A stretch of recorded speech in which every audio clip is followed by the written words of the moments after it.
Hello, everyone. Welcome to episode 277th of Kouryer podcast. Our today's guest is Mr. Jules Darriulat.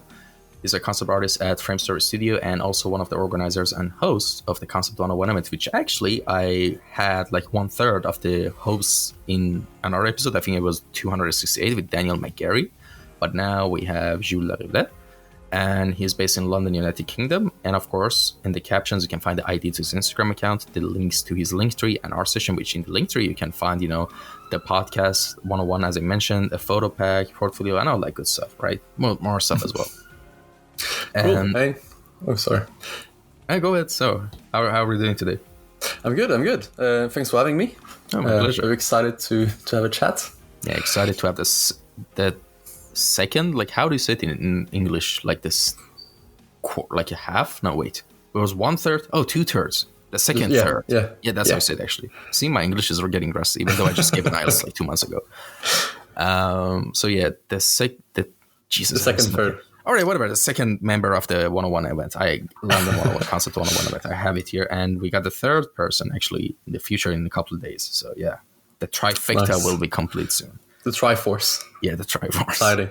And all right, so man, we actually talked a lot about this event with Daniel in his episode, but there's some really cool stuff to also talk about the event as well with you, and I'll try to say some stuff for Stefan. But for now, let's move on to your podcast, right? So let me start off by the first question where I ask it when I basically start off each episode with, which is give us a little introduction and how we got into the world of visual arts and design. Basically, tell us your story of how you basically what led you to go on the art path in your life. Does that make sense? Mm-hmm. Yeah, totally. So I grew up in Switzerland. So that's where I grew up. I guess my parents were pretty interested into art. My dad is a massive comic book art collectioner kind of thing, and my mom used to own an art gallery when I was younger. Then she stopped it, but so basically I've kind of grew up surrounded by a lot of art. So I guess that kind of motivated me, and then obviously, as every artist says, probably I did a lot of painting and drawing when I was a kid. Until probably when I was, I guess, 13 years old, I went to a museum in Switzerland, and they had a guest who is Alexis Briclot. I mean, he was Alexis Briclot, he still is. And so today he's a very famous Marvel character designer. And back in the days, he was already famous, but he wasn't as big as he is now. And he did a conference there. I think the museum was called Maison d'Ailleurs, for those of the few Swiss people who listen to me. But yeah, and so basically at this museum, he did a demo talk where he painted for like 3 hours. And at the time, I wanted to be a comic book artist, but I just was like, holy shit, that's amazing. And I kind of went to talk with him. I bought a few books. I think one of these books, like this one here, is one of the one I bought. And it kind of kickstarted the whole concept art thing and understanding of what concept art was, and that people were able to live by doing this kind of work, right? And so then I kind of started researching it and kind of directing everything I did towards this skill and to be able one day to do that kind of work. So that's the very, very kind of early start. And yeah, then I think the next big step was going to London when I was 15. And I went with my parents just to visit, as a regular holiday trip. And since I, at the time, was already introduced by Alexis Briclot in concept arts, I researched for studios who are in London. And I reached out to a studio called Opus Art. I think it's still open, but it's like much smaller now. And I reached out to the artist then. I was like, hey, I'm just 15 years old dude. Can I please meet and ask you questions about concept art? And they surprisingly said yes. So I met with all of them to have a coffee in London. I showed them my work, which at the time was just a few sheets of paper, like terribly awful drawings on top of it. And they told me it was awful, but they also gave me amazing advice, and they kind of introduced me even more to this world. And they advised me to reach out to a guy called Dan, who was the organizer, of industry workshops, which is a big event in London, which stopped now. but yeah, so then I reached out to this guy, and I've been to all the industry workshop as a helper, which was basically, industry workshop is pretty much similar to what we do now, Concept 101, but it was bigger and it was for 3 days. And so then, yeah, every year I would go to industry workshop, get destroyed with feedback and kind of understand more about the world of concept art until I then moved in the UK at 19 to study a course called Computer Animation Art and Design. And so then I was in the UK just studying the course and studying the crafts. But yeah, that's like from the zero to understanding a bit what concept art is, basically. All right. And the next thing I want to, add to this, topic is also, and I want to ask is, were you originally, all right, so you said how you were 15, you went to London and you just, got introduced to this old world. But now I want to know, like, basically, what happened between the ages of like 15 and 18, like when you were in high school, basically. I don't know how the school system is in Switzerland, but, do you have pre-university or stuff like that? Any sort of things like that? Or you just, after 16 years, do you start university at 16 or 18? Because I know some countries will start at 16. Switzerland is very weird. So at 12, I mean, at the time, at 12, you get put in 3 categories. So the grades go from 0 to 6, right? From 1 to 6. 1 is like failure. 4 is the minimum to pass. If from 5 to 6, you can go to university later on. From like 4 to 5, you go to like another type of courses. And then below, it's like, it's called, I think, VSO, which is like another area which is a bit tougher, right? And so at 12, they put you already in categories. So I guess my parents pushed me quite a lot. So I got in the category to go to university. And then you still have to study until you're 15, 16. And then you go to a course which is called Gymnase in Switzerland, which is a pre-university course. And then you do like 13 different courses for 3 years. And then at like 18, 19, you go to university. So it's a bit of a weird process. And I didn't do university in Switzerland, I just went to the UK. So just wondering, like, so if someone doesn't get the required score when they're 12, they can't retake the exam again, like when they're 16 and 17? There's a few ways that they could go back to university later down the road, but it's tougher, yeah. They have to take like 1 or 2 years to reach it. Like, especially if you're in the lowest. Yeah, it's really messed up, in my opinion. Now it changed, right? Now I think it's more forgiving. But, at 12, you don't know what you want to do, right? So, and you don't know what you want to do. And like, if you're not very motivated at school, then you pay for the rest of your life because you were not motivated at 12. I mean, these things all around the world is weird. Like, for example, in Iran and China and South Korea, in Turkey as well, all of these have the same system. Is basically you give an entrance exam in one day, the same exam all over the country, and you get ranked by that. And by that ranking, you can go to the ranking of the universities, of course, right? And that's huge. Like, for example, imagine like something bad happened to you, or imagine at the time that you should prepare, you were having a really bad mental health due to some circumstances that were not in your hands. Or imagine you were just, at the time, very lazy and unmotivated person. You didn't have a will, but later on when you grow and mature, you change. So it's weird that the result that happens when you're really young and immature is going to affect your whole life to an extent. Like, dude, recently for a scholarship, I can apply for a scholarship right now, but the scholarship that I could have applied, which is above that, it was like 2,500 euro more, a scholarship. I lost that, by what margin? By 0.15%. Oh, God, yeah. So they needed 80% for that, huge scholarship, but I got 79.85%. And I said, dude, my IELTS score is like 8. It's good. I'm sure it's like more than most people. So, I mean, could you at least kind of look past that? And they were like, no, by regulations, we have to calculate by 2 decimals at least. So, 2,500 euros, just like that. Yeah. Yeah, it's tough. I guess that's just the grading system. It's, they have to cut it at some place and it kind of gets very unemotional just because of the nature of it. But but now in Switzerland it's definitely different. I'm not sure exactly how it is, but they still have this whole gymnase thing, which is the pre-university, so it's still kind of harder to get there. But the good thing is that once you get there, then he opens the door to all the universities. So if you go to gymnase, you can become an engineer, you can become a doctor, you can become anything you want. At least you can enter any university you want, which is quite useful because it kind of removes the I don't know what I'm going to do yet. You just focus on doing your course, and then you have all the open doors for everything. Which, yeah, it's weird because it opens the door very, very early in your life, or it closes it very early in your life. And then if it opens it, then until quite late, so until like 17 or 18, you don't really have to know what you want to do because you're just doing gymnase, and you'll figure out once it's time to apply to uni to exactly know what you want to do. But I assume based on that, a lot of, I think, kids from Switzerland would just apply to universities outside of Switzerland.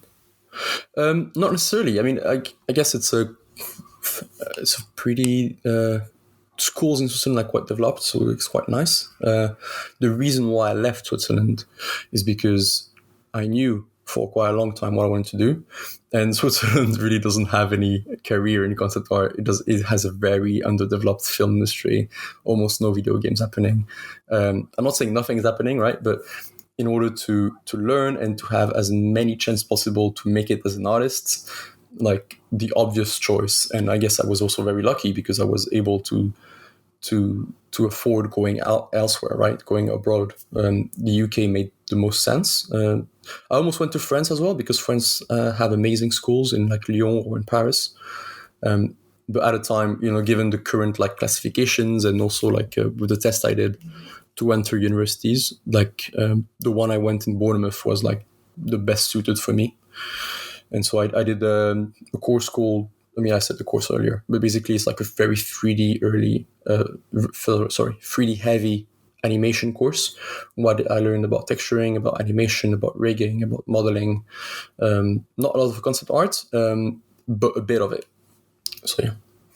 All right. So this is actually a really nice topic we just talked about, but but the reason I asked that, because I was kind of unfamiliar with the system in Switzerland. Mm-hmm. So here's the thing: when you were doing this whole studying in this whole courses and differently of topics, were you still sure you wanted to pursue like an art as a career and a path in your life, or there were doubts because maybe, I don't know, your parents or teachers might say you can have art on the side, but you should just aim for engineering or something safe that actually pays money or stuff like that. How was that situation for you? And just an extension to that, by the way, when you got into concept art, how did you find your niche? So it's part of this question as well. Yeah.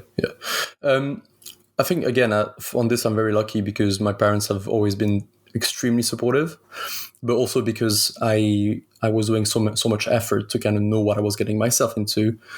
I kind of eased the support opportunities, you know what I mean? Like, because I went to all these events very young, I kind of understood about the industry, and I also made sure my parents understood about the industry. It kind of allowed for all of us to be confident it was doable and it was a real job and people would make money with it. So I didn't really have to face too much doubts, except of course with like friends and friends of friends who were like, wait, what's your real job? Like you cannot become a painter or something like this. But yeah, in terms of my family, I was very lucky to have a lot of support. And so then the next question was about the niche, right?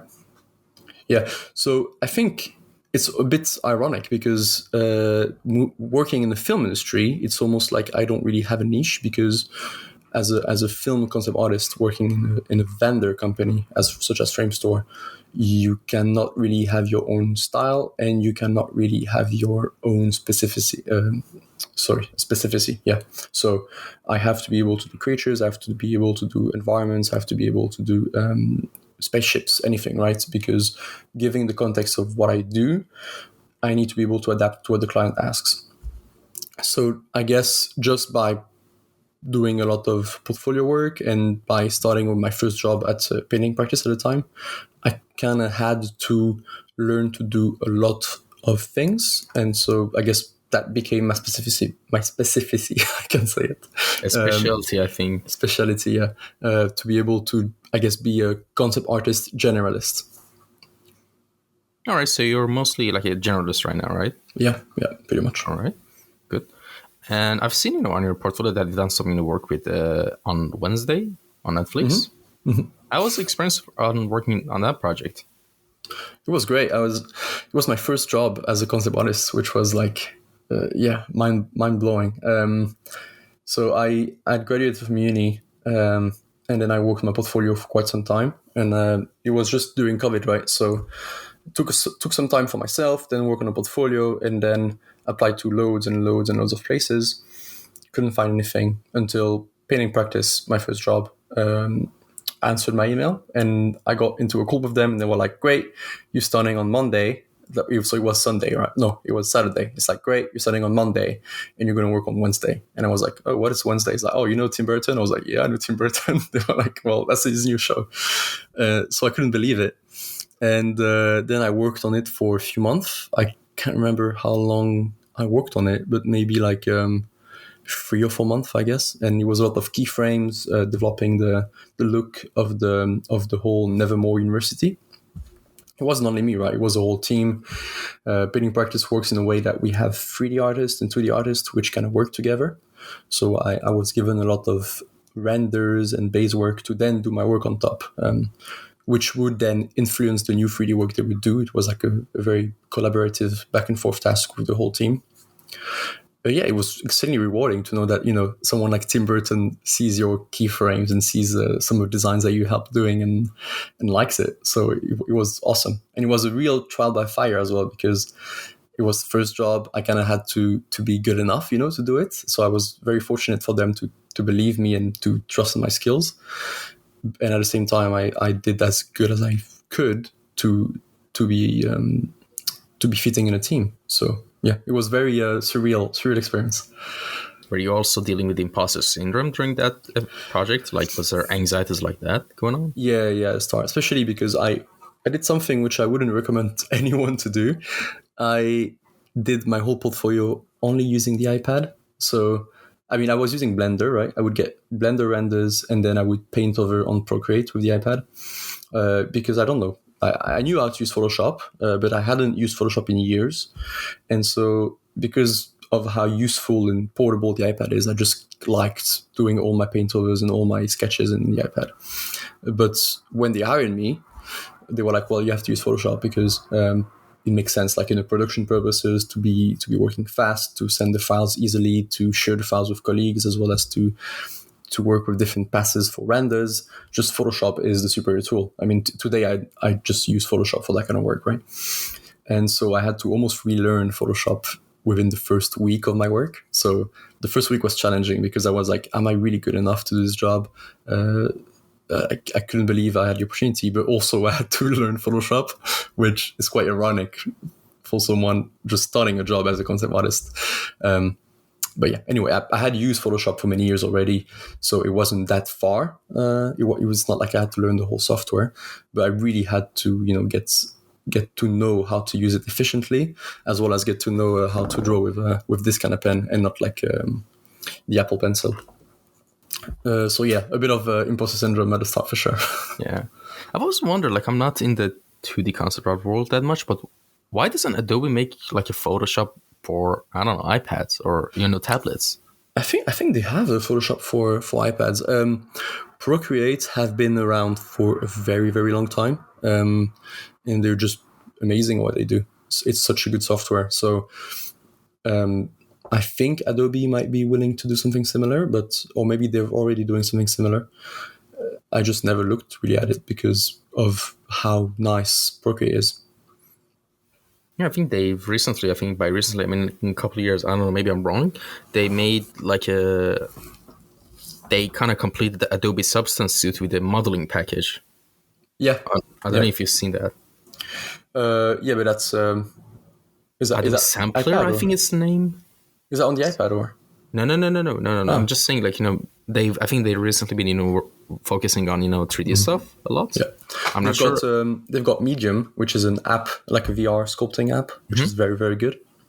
I use it a lot. I mean, a lot. I use it when I can. But yeah, I mean, from Adobe, I use Photoshop really, which is the best tool they make, in my opinion. It does most things, honestly. Yeah. Mm-hmm. It even does texture painting, I think, to some extent. By texture painting, I mean actual, like, 3D model in Photoshop you can paint. Okay, really? Yeah, I'm not sure about So this. medium extent, I've tried it, like, because I had models from Sketchfab on it, by 2 years ago, I mean. And I didn't know anything about it, but I could paint on it to medium amount. Yeah, it has some small 3D capabilities. Yeah. But of course, my laptop was so bad that it lagged and crashed every time. But Yeah. yeah, we'll see. Yeah, it's all around good tool. I just hope they kind of kept the whole pay once, use always like method, like, strategy. But of course, yeah, whatever makes money. Yeah. Yeah, Yeah, it's pretty. I mean, I guess it's their business model. Um, once you start working in the industry, you can always ask for Photoshop from the company. That's what I'm doing at the moment.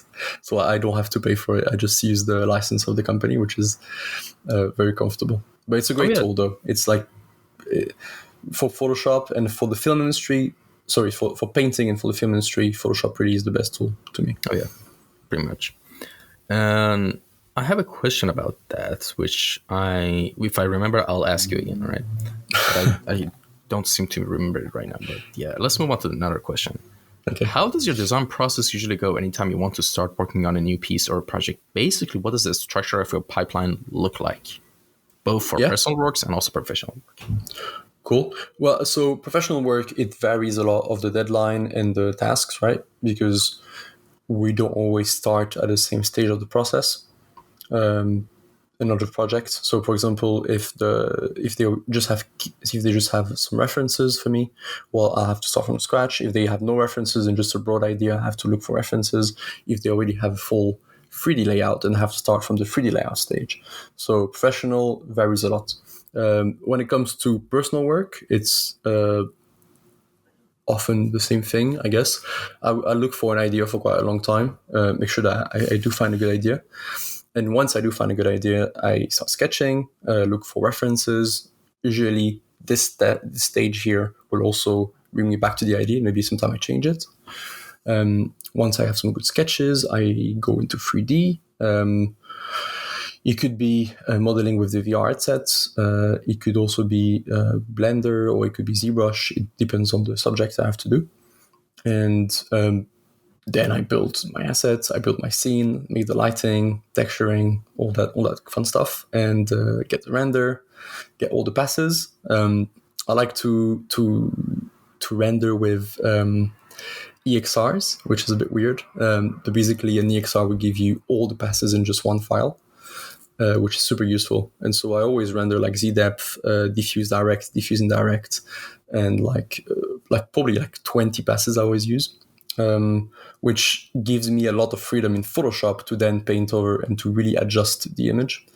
So I like not to spend too much time in 3D, even though I do spend a lot of time in 3D, right? I like to really allow myself to tweak the image and really to develop the last look of it in Photoshop. And so, yeah, then I just add all my passes together. I make sure that it looks like the way I intended originally. Maybe some color grading, a lot of painting, and that's the end of it, really. What do you think about the fact that in the past couple of years, a lot of concept artists have been, implementing Unreal Engine or just engines in general, but mostly Unreal Engine, mostly for its, I think, lighting, Lumen, in their concept art structure and workflow. Have you ever utilized that sort of thing? I think so. I never worked with it personally. I haven't really tried it either. The only time I've seen it used in production was for previs. So in my previous company, they do a lot of previs as well.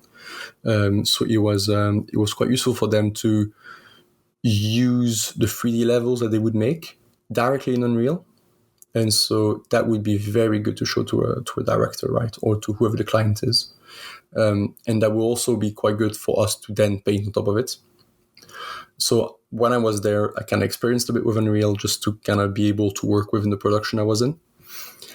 Since then, especially when you work on early tasks for a movie, I really didn't have the time to go into Unreal nor to use it. Blender does the job very well. Blender allows at least I'm not exactly sure of how Unreal works in terms of flexibility, but Blender allows me to edit meshes as much as I want, change the textures very efficiently. In terms of creativity and in terms of, I guess Blender is not as good as Unreal for the visual rendering, but it's probably much more versatile when it comes to being creative and to adapting a concept and just creating something from 0 to 100 very fast, right? And so at the moment, I don't really feel like learning it, just because I'm very fulfilled, I guess, with Blender. And I'm also trying to stay away from using too much 3D. So as time goes, I try to learn as much. I try to get better at painting, because 3D is a skill that is fairly easy to master. Not that I have mastered it at all, right? I still have a lot to learn, but you can learn 3D quite fast, I found, with my get on a roll with 3D much faster than 2D. Yeah, definitely. Exactly. Definitely. Compared to painting, it's like someone who knows how to paint very efficiently, which is not me, but someone who's able to do that, they will make a concept very, very, very fast, and it will look amazing, right?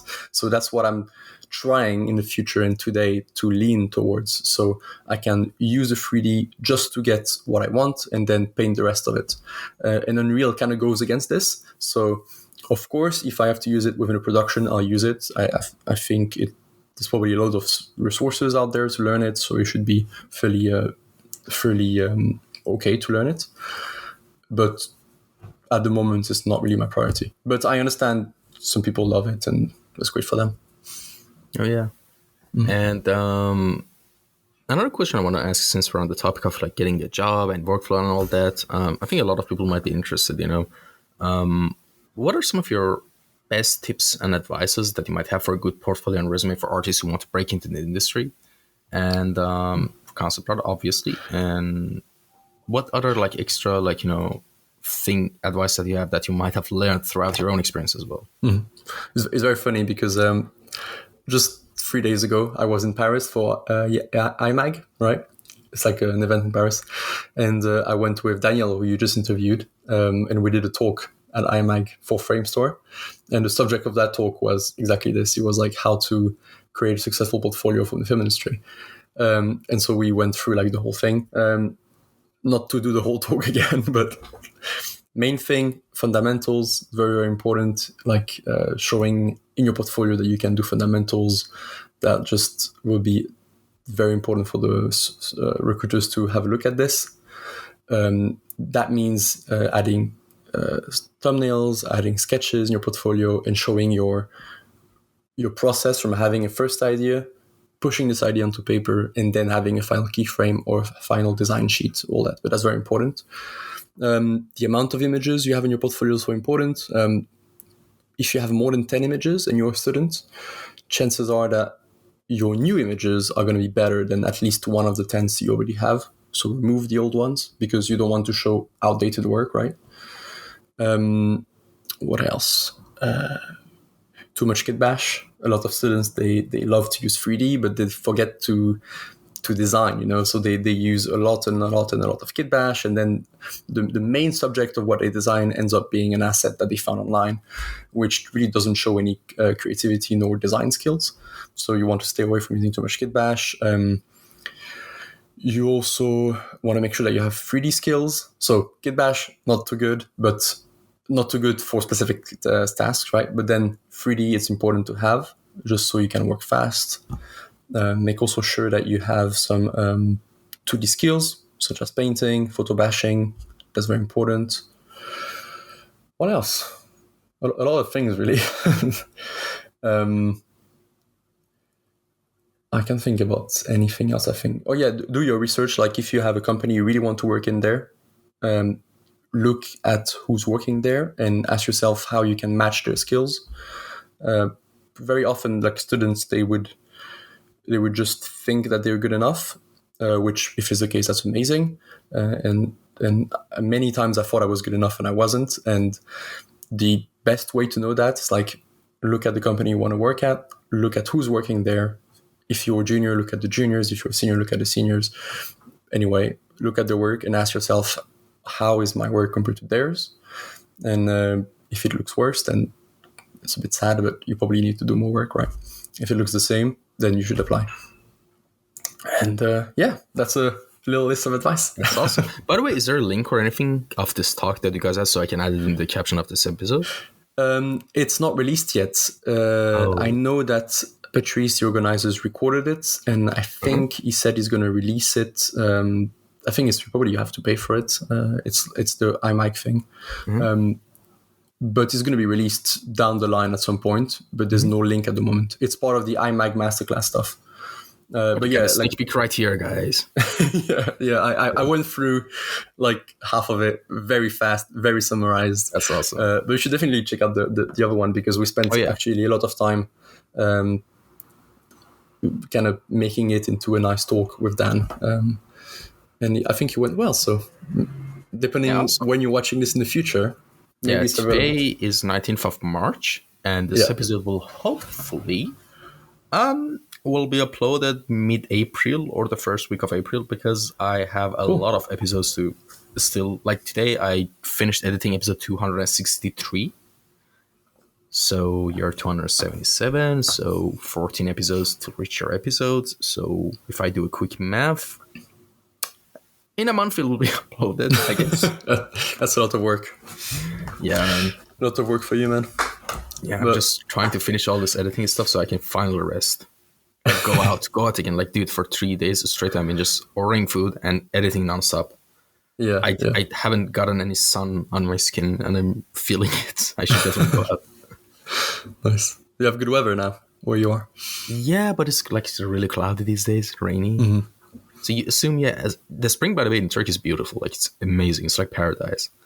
Like, dude, if one day I have enough money, like I'm rich, I'll just come to Turkey, rent a car, and just drive around the whole country. Dude, it's beautiful, amazing. I recommend it. I've been to, next country, right? I've been to Greece quite a lot because my girlfriend is from there. And so, it's such a nice country as well. I mean, in terms of climate, I think it's similar. And so, I can see what you're talking about. Yeah. And, well, there's something really important I need to ask you, right? What are some of your favorite video games of all time? Ooh. Recently I've played a bit less video games, and I almost stopped playing just because I've had to choose what I'm gonna spend my time doing, and with all the event stuff and all the personal work and work, I just haven't got too much time. But I'd say The Last of Us 1 and 2, really, I really like them. I really like the first Borderlands games. I haven't seen the movie yet. Hopefully it won't be that good. But yeah, Borderlands 1, 2, and 3, amazing. I'm sorry, could you repeat that again? Borderlands?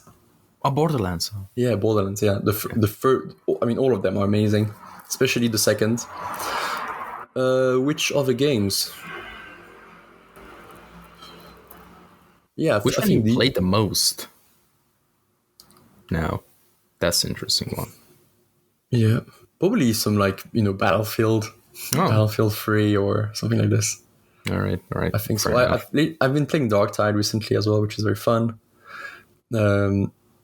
Yeah, but yeah, I've been playing a lot of multiplayer games just because it allows me to chat with my Swiss friends, which I don't get to chat with a lot because I'm in the UK. So not that many games lately, unfortunately. I started God of War, but I never finished it because I didn't have I forgot, really. I played Deathloop, which was very good. I don't know if you played it. It's a Bethesda game. No. It's awesome. The art direction is sick. I also played Red Dead Redemption. Amazing game. The second one, right? Of course. Yeah, this has to be in one of my top games as well, Red Dead. Yeah, it becomes everyone's top game after they finish it. Yeah. I'm very unoriginal. The Last of Us and Red Dead. Very basic. No, actually, I've been hearing so much stuff about being Last of Us being people's favorite. Yeah. And I've never played it, and I feel really behind. There's two games that I really like. I'm getting FOMO from, not experiencing it. One of them is Last of Us, and one of them is Elden Ring. Yeah. Yeah, I have never tried them yet. And with Red Dead Redemption, I played for 90 minutes, But then I stopped because I have so much things to do outside. So the only game I play right now mostly, or games I play, is just quick games that is like quick. It's like fast food, like quick dopamine. It's like Helldivers, like recently, League of Yeah. Legends, unfortunately. But like it's just quick and one game, boom, done. Like because it's for me, like I have OCD. When I start something, I need to eat up everything from it, right?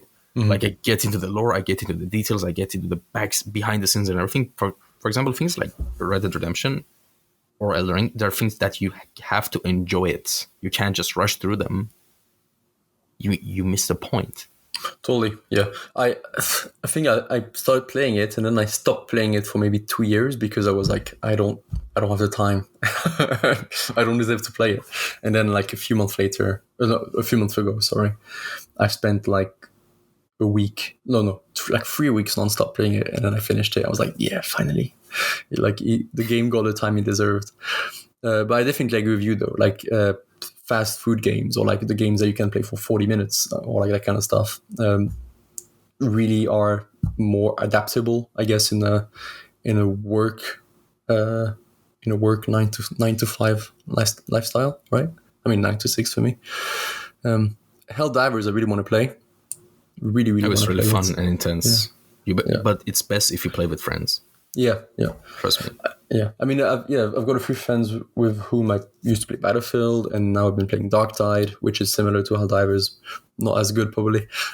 So, yeah, I really want to get into Helldivers. Sounds fun. And just one thing I need to mention for anyone who's listening also, like, and to you as well, if you're starting Helldivers, a lot of people go in that game and farm XP. And what I mean by that, for example, you go on a mission, there's a couple of objectives and a time limit, and before when the time limit ends, I think you can't use your abilities or resurrect your teammates or yourself again. So basically, that time limit is the official time limit of the match. Like after that, you still play, but the difficulty gets harder and harder until you die, right? And when you die, you lose a lot of points and stuff. So basically, the time limit is the thing that you should pay attention to. A lot of people stay until the last time limit and then leave the mission. Because you can do your objectives. For example, time limit is 40 minutes. You finish the objectives in 13 minutes. And you have like good 30 minutes, on your hand. And you just farm XP as much as you can. There's side objectives. And why do I say that is because I didn't know when I was level 5 or 6 or something. Me and one of my friends jumped into someone's game who was just solo XP farming. He was pro. He was just killing everyone left and right. And I saw, he finished his objectives. Let me call the thing that evacuates us. And usually it's a 2-minute countdown. And I did, and the guy just killed me. And I got so pissed. I was like, what? I just ordered the bazooka and killed him back, and then he kicked both of us out of his game. But I didn't know he was XP farming. I didn't know it was a thing. Some people do that actually, and actually that's recommended, to be honest. Because the good thing about Helldivers is there's a lot of cool loot. That sure, like any other game right now, you can pay, but at the same time, if you grind a bit, not too much, you can get those cool things as well. That's what I love about the system. So you don't have to with like 2-3 hours per day, you can get those super cool stuff as well. Yeah, so you don't have to pay. It's not like about the Star Wars games that you had to play like for like 5 years to unlock Dark Vader or something like this. Oh shit! Really? Yeah, I think it was Battlefront 2. Because it was like a lot of pay to win in there, and so they made some calculation when the game came out that you have to play for a total of, I don't know, insane amount of years to unlock all the heroes which are in a game that you paid for, right? And then they changed it because it was outrageous. But yeah, I mean, I guess good games which respect the players, they get the attention. So if you respect the players, then people will continue playing. Exactly. But I'm sure about the Star Wars thing, some people actually grinded for years to get that. I'm sure there are some crazy people out there who did that properly. Yeah. I mean, luckily they changed the system so people could play. I mean, you've probably still had to grind the game to get all of them, but at least it was doable, right? I think the reason why it was so hard is just to make people pay. Because you have loot box and that kind of stuff. Same with the Assassin's Creed, like Odyssey, not the RPG Assassin's Creed. Where also I saw on a YouTube video were kind of like that as well.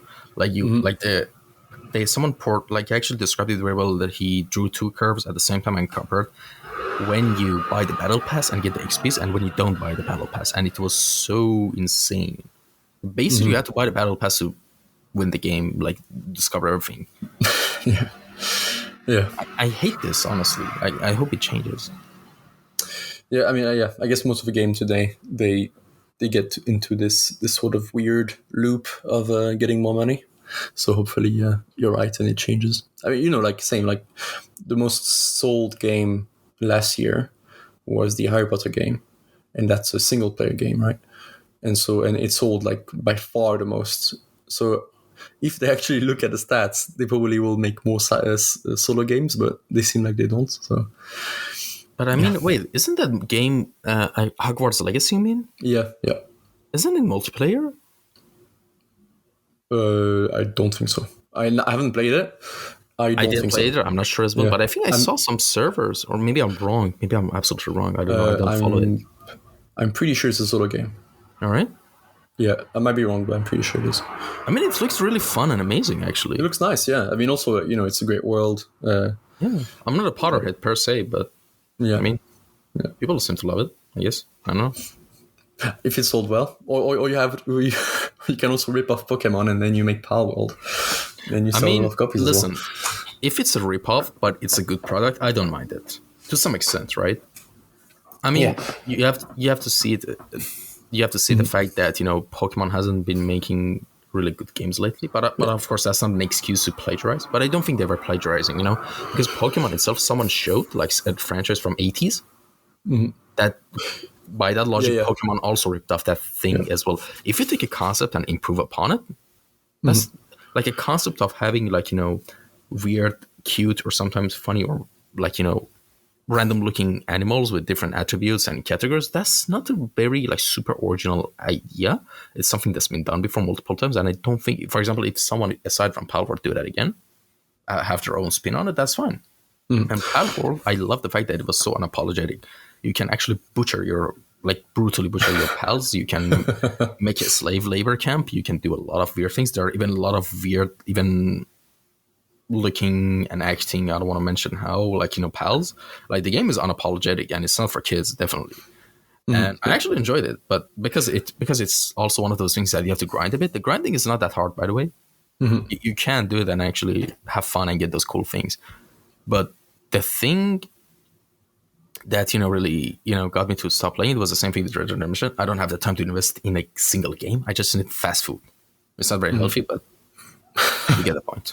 Yeah, your little dose of fun, and then you can go back to work. Also, just on Palworld, I mean, clearly it's not.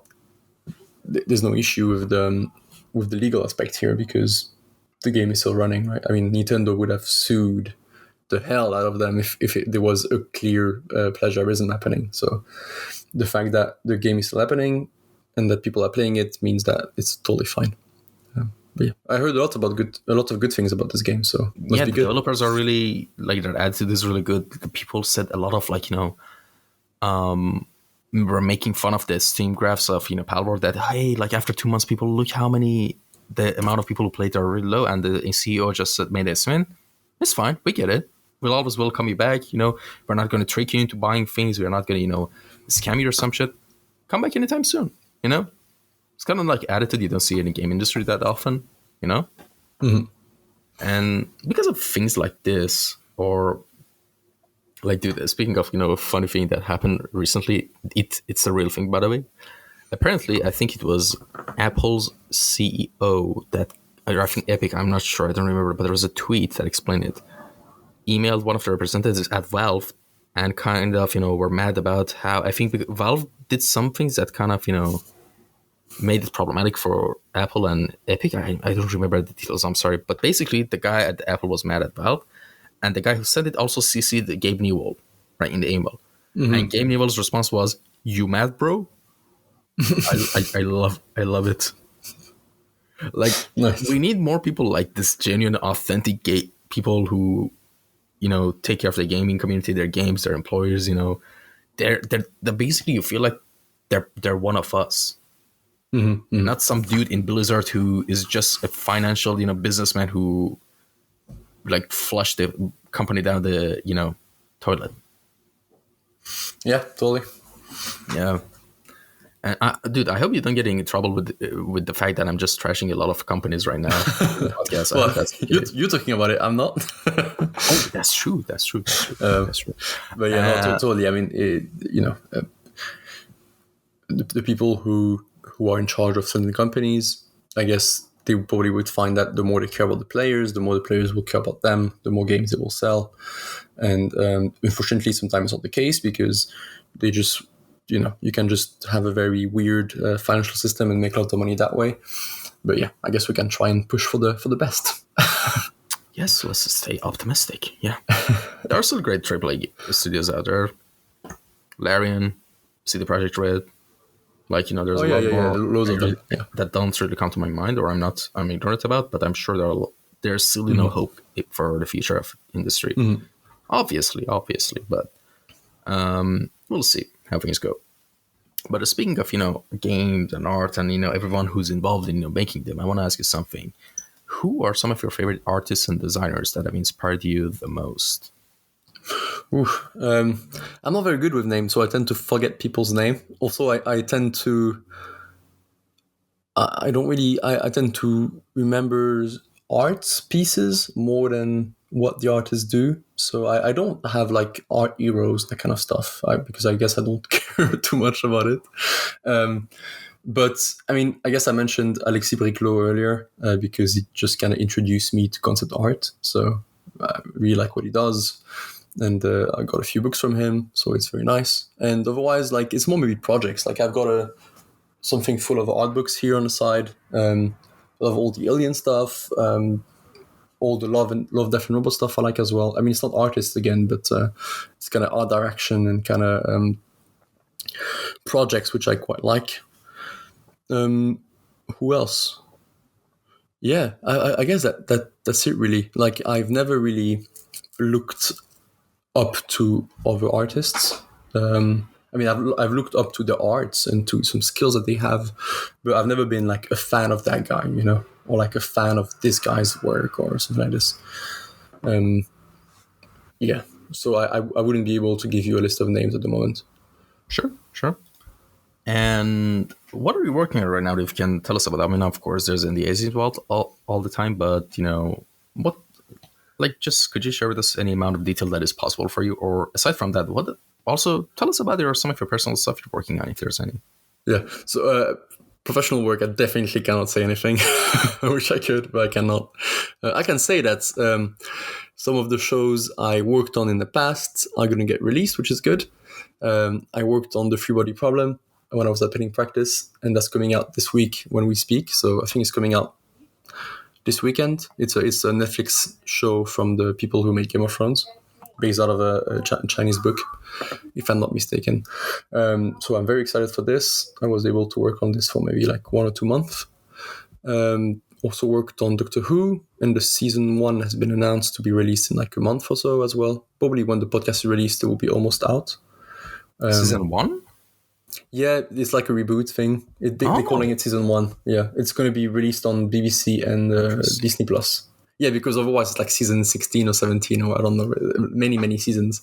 Has it been decades that the show's been running? Since 60 years. Yeah, it's the longest, like the oldest sci-fi show which is still running. It's pretty impressive, to be fair.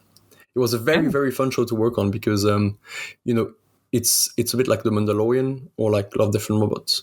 Actually, more like The Mandalorian, which is each episode is its own thing. You of course have like a similar story which carries through the whole season, but then each episode is really independent, like Doctor Who has been for forever, right? So it means that it's very fun to work on this because each episode has new sets, new characters, new creatures, you name it, right? And yeah, so very fun thing to work on. I'm looking forward for it to be released. But yeah, I cannot talk about anything else work-wise though. Like there's another 1.5 years of projects that are just all under NDA, so I cannot mention those. But personal work, I'm trying to do more of it lately. I started the year by doing like 1 piece per week, which is quite insane and hard, and I've already failed because I had to prepare the talk for IMAG, but I'm going to try and do more. Try to do more creatures. Try to do more sketching on paper as well. I've been using this brush. It's like a pen brush. I don't know if which is quite hard to use, but it's nice because you can make very thin lines and thick lines at the same time with it. So trying to do more real life sketches with this, and then try to do creatures and then bring them to 3D and make keyframes with them. So yeah, just trying to have fun really. I guess very fortunate to be in the company I am today, and so I'm trying to take some free time in my spare time to just learn more skills, and I think fundamentals at the moment is what I should and I could improve the most at. But of course, you need to take the time for it. So yeah, I just finished a personal project now, which is some sort of alien dog racing. By the time this gets released, I'm sure the whole project will be out. I've already released most of the images, but basically it's like this weird alien dog who runs very fast, and I've designed the racing track for it. I've designed the preparation area where they like kind of harness the dog and kind of tame them to then run. I've also designed the reception area, and now I'm currently doing a VIP room from which the people can look at the race. So now that I've said it, I actually have to do it. So hopefully I'll be out when this gets released. But yeah, trying to find always unique idea, and also trying to just come up with new ways to challenge myself for personal work. I've recently followed the course from Nick Staff, which is an Australian concept artist who does interior design. Very good, very talented. And it was nice because his tutorial was talking a lot about, of course, interior design and how a room is designed. I'm not going to go into details because that's all in this course. So yeah, I tried to follow that to do some interior, which was fun. But yeah, long story short, I always try to find new challenges and create more work, I guess. All right. And all right, the next one is kind of interesting because it's completely not art related. So it's a little kind of like a nice little break. What area beside the area you're working in right now would you be interested to explore and learn in the future? Like basically, what other non-art related stuff you got going on in your life? Not that much, unfortunately, because I don't have too much time. I love to travel, so I try to travel as much as I can when I have the time and the money for it. So I love to travel more often. I was supposed to go to Jordan a few months ago, but it got cancelled because of what's happening in the world currently. So I'd love to go at some point in the future, I guess, and just travel more overall. I've been doing some kickboxing lately as well, which I'm terrible at, but I try to do it once or twice per week just to keep in shape. So I'm going to try to keep going with this. Also been learning the guitar, but I've also dropped that lately because I didn't have the time. So it's a lot of like small passions which I just get fully into for like a few months, and then I drop it because I'm like, okay, I'm like 10% good at it, which is like usually the 10 hardest percent to learn because it's like the very steep start. And then actually, no, it's the easy start, right? It's like the 10% you can learn fast at the start. And then as soon as it gets to the flat bit until the next steep progression, I just stop it because I don't have the motivation or the will to continue. So yeah, a lot of art overall. And to be fair, the event as well, the Concept 101 event takes me a lot of my time. So we do the event once per year, which is going to come back this year. We haven't released a date yet, but I think it might be released by the time this gets released. I'm not sure. I'm not going to say it in case it doesn't. And we also, what else do I do? Yeah, we have like a monthly drink and draw that we do in London, as well as a monthly museum meetups where we basically just meet with artists. We go to a museum and we just draw for like 3 hours, which is really fun. We also have a podcast with my two friends, Daniel and Stefan, and myself, talking about art and the industry and what we do, which is pretty fun. And that's it, really. Like spending time with my friends, going out, just having fun. And sometime playing video games, which I would love to do more again. But it's hard, man. I think we talked a bit about work-life balance before we started the podcast, and it's always something quite challenging to get right. And I feel like lately I've been doing it right, just because you can tell. I mean, I can tell that I've been enjoying, so I guess that's a good way to know it's going well. And I haven't really been missing video games that much, to be fair. So maybe it means that I shouldn't really play too much, or maybe I play one game every like 2 or 3 weeks, and that's enough. All right, sounds good. It seems you've reached the kind of like equilibrium in all aspects at the moment, and congrats. until it gets messed up again. Yeah, but that's the hard part. Like to keep the balance. Like it's like steering a ship in the sea. Like a wave crashes and woo, the wheel keeps rolling to the left, and you need to get back in the middle. Yeah, totally. That's the whole point. Like it's, as we said before, the podcast, it's easy to pull all-nighters and work on a project for 2 weeks straight without proper nutrition and workout or anything. Like people think that's hard or impressive. To me, that's not anymore. What's impressive is being able to balance things out in your life while also being productive. That's the hard part. The hard part isn't the work itself; it's the balancing of everything else. That's really hard. Yeah, totally agree, man. And well, we have reached the end of this episode. But there's one last question before we finish off this episode, which is the final question of each episode since episode 75, which is called Time Capsule. So, all right. So basically, it kind of goes like this. If you could summarize the most valuable and important life lessons you've learned in your whole life till now, and basically the anyone who's going to listen to this podcast in the future, they're going to listen to it and learn from it as well. Based on your personal subjective experience, what are the most important life lessons you've learned thus far? That's the question. That's a very good question. I think I'd say, especially linked to the art career, right? But I think it links to everything. Be humble, and ask for help. Right? Approach people, ask for their feedback, ask what they think about your work, ask them to help you if you feel like you want to help, to be helped, but also be humble enough to take a step back and to kind of detach from your own work and take the feedback and to listen to it and then do the effort to apply that. We talked about going to these events when I was very young, and each time I would go there, I'll get destroyed by feedback, right? And it was painful and was annoying. And I wish when I was there, I was like, I'm going to quit art, but then I would just bounce back and do more art. But it's almost impossible. Like, many people say they're self-made. I don't think that's possible. I think everyone is influenced by others, and if everyone has been lucky to have been taught valuable skills by many people throughout their careers. And I've definitely owed my careers to many, many, many people. And so try to be humble. There's always someone better than you. There will always be someone better than you, and you can always learn something from someone as well. So be humble and ask for help, and that's how you grow. All right. That's solid advice. And well, thank you so much for coming by, for taking the time out of your schedule and coming on for this episode. I really appreciate it. And thank you to anyone who joined in and listened to this episode. I hope you enjoyed it as well. Leave a comment down below if you have any comments, suggestions, or critiques, obviously.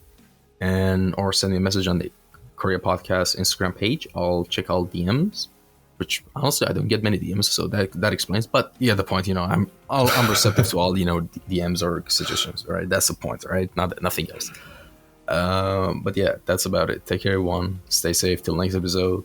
Bye bye. Thanks for listening.